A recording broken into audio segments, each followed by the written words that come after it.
After seeing him win just 4 times in January, I really hoped to bring you a Tochinoshin glory story this time. We very nearly got one. The Georgian's key concern was finding a way, despite that knee, to call shots at the Tachi-ai. A tall order against a fired-up Ichinojo.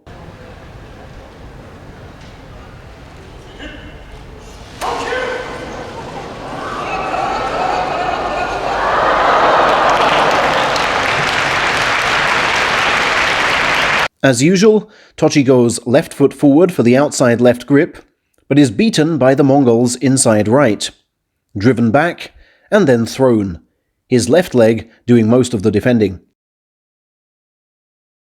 And there was no more joy against arch-rival Tamawashi, who he tried to pull into his outside left reach, but had his grip broken and throat smashed with a succession of thrusts, each designed to bend him back for the pull. On day 3, though, his tactics were almost spot on.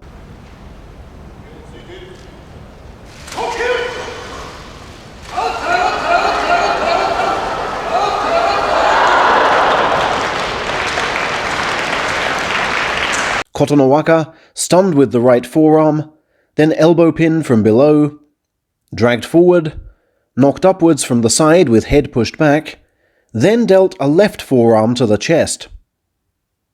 Where Tochi sweats is when the youngster in sky blue catches him here and seeks to scoop the right armpit. Thank goodness Kotonowaka's right foot goes out.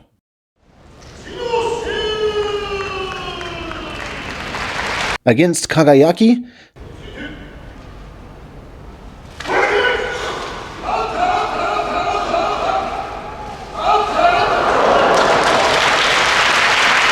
Tochi looked more commanding, holding ground with the forearm smash, bullying his way in with the right, then finally opening out the left leg for the throw, taking care to pull back the troubled knee. Day 5 brought an old-fashioned grapple with Okinomi.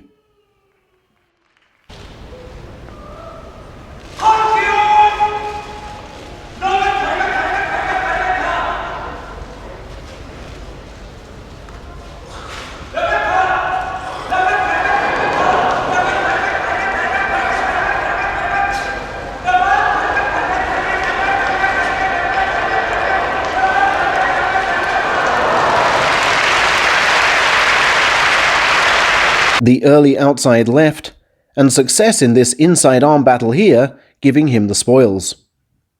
With 3 wins on the bounce, things were looking up. But on day 6, Tobizaru's movement proved too much.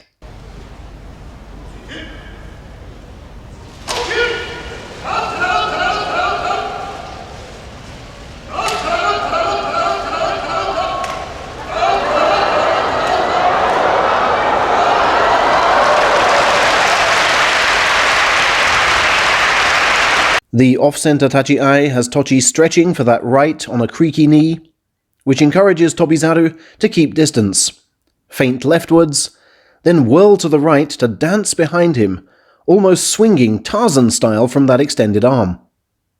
No way Tochi is winning from there. Endo, his next foe, had been watching carefully and also jumped to the left before stepping back in for the clinical frontal right. And his smaller man woes continued on day 8 as Midori Fuji's cat-like feet helped absorb the forearm shock, fashion an armpit siege, and then triumph with the deftest of pull-downs. After that, Ryuden, of identical height, used identical reach to latch on with his right, and swinging hips to fashion a frontal left, whose position was then adjusted for a double inside grip.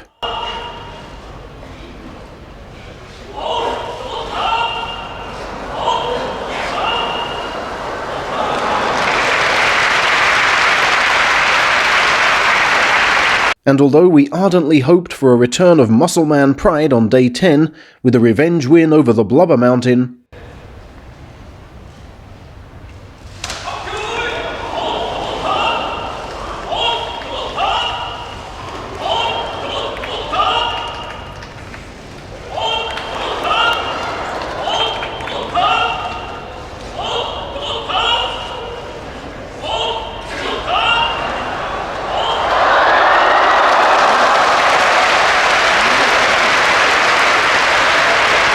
Tochi was stopped by lightning hand speed, then a fine knee defense of the kind he wishes he possessed. You see the difference here.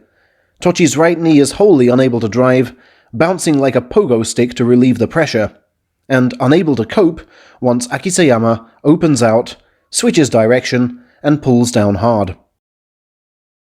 His 3 wins, followed by 5 defeats, Tochi was left needing to win all remaining bouts to keep rank. He couldn't possibly. Could he? First, Day 11 saw his forearm and bicep halt Chiyotaryu's famed charge and set up a slapdown. 4-7 Tochi. A firm armpit press and frontal right then stole a march on Takara Fuji.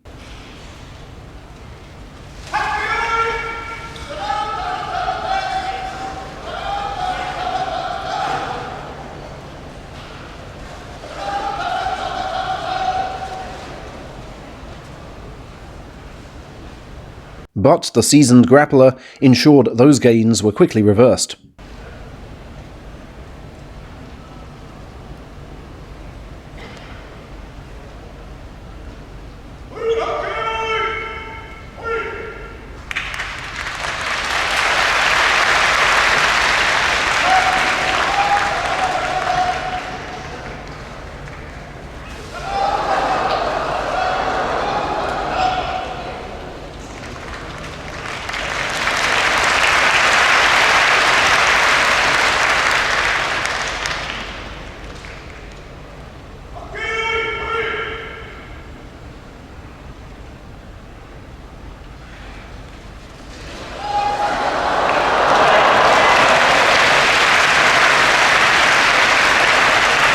The balding veteran did well to consistently outrun the suspect knee, but was finally cornered into throwing position. 5-7 Tochi, and a sterling display of right arm strength. Day 13 saw him beat Kiribayama at his own game. The sideways jump at the tachiai, bringing the coveted outside left on which to build the winning double grip.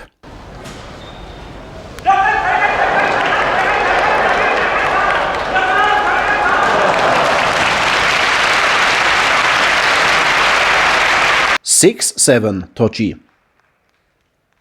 His next step was one into the unknown, into a first ever meeting with Tobizaru's brother Hideno Umi, who was going well.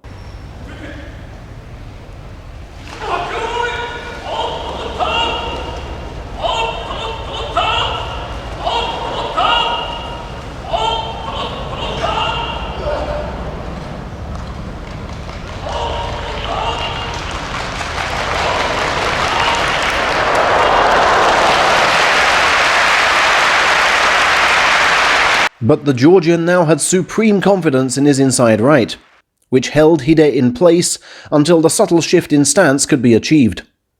7-7 Tochi, the great escape really on. The final day bore amazing resemblance to November, yielding a place in the Sanyaku foot-stamping ritual, and a subsequent match with Tochinoshin. 4 months before, Tochi had won by pull-down.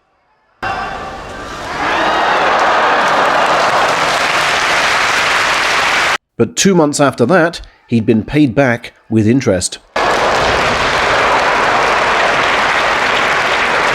The added spice here was that their scores were exactly the same. Tochinoshin needed the win just as badly.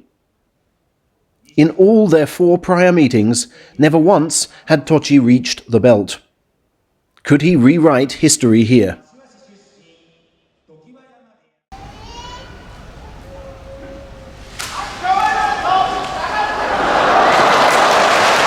Oh, how cruel! The winning score eludes him. He senses disaster the moment he raises his hands. A poor second move which leaves Tochinoshin the perfect pushing angle, defendable only with yards and yards of dohyo space which clearly aren't there. To my regret, then, we don't have the fairy tale ending. To my delight, though, Tochi has found a way to optimize the inside right without overburdening the knee. Thank you, as always, to all my Georgian viewers for your support. I look forward to bringing you more Tochinoshin moments in May.